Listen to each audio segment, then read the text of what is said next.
kind of led me to the protocols and the HTTP methods. So I saw this SIP 2.0, RTSP 1.0, and I know that I did a little bit of research. Those have to do with streaming and voice over, like VoIP, voice over IP. And that's something that we run off this server. So it's kind of interesting to see something like a system kind of requesting some of those protocols on a server that just doesn't do that in our environment. So that was kind of funny. And then kind of right above it, I looked up at the method. And again, something kind of funny that jumped out at me was the options, which shows me that whoever's doing this doesn't know what's in our environment and doesn't know what it's supposed to be doing, which is kind of indicative of some recon. So I'm going to kind of look at some of these and see what else we find. And so I did some research. I went to MITRE ATT&CK framework, and I was kind of doing some of investigation about those HTTP options that we saw. And something that caught my eye was maybe something here, HTTP management service for brute force.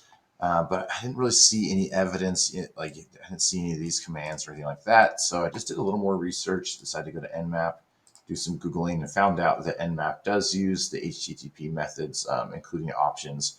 In fact, time it's 6:37, and that's a little ways before, like 15, 20 minutes before we saw all those HTTP really suspicious logs that we saw. And that's the traffic that I cannot find in my Suricata log. So again, maybe some type of misconfiguration, but that's something that really happens sometimes. So we're going to kind of keep moving forward.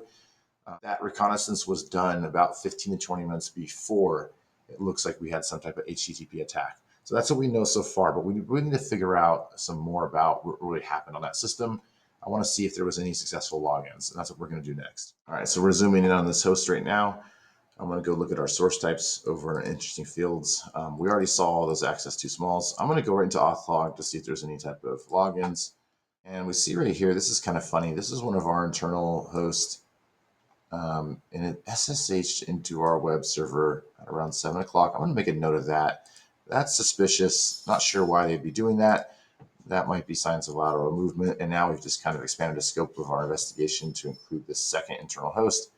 Look, we see from that same target host, we see that same suspicious host was also able to SSH. So those are two concerning things. We see two internal hosts. One of them we know is one of our just a regular workstation, and one of them we know is a very suspicious host is successfully SSHing into our web server. So we're going to make some notes of that, and we're going to keep investigating.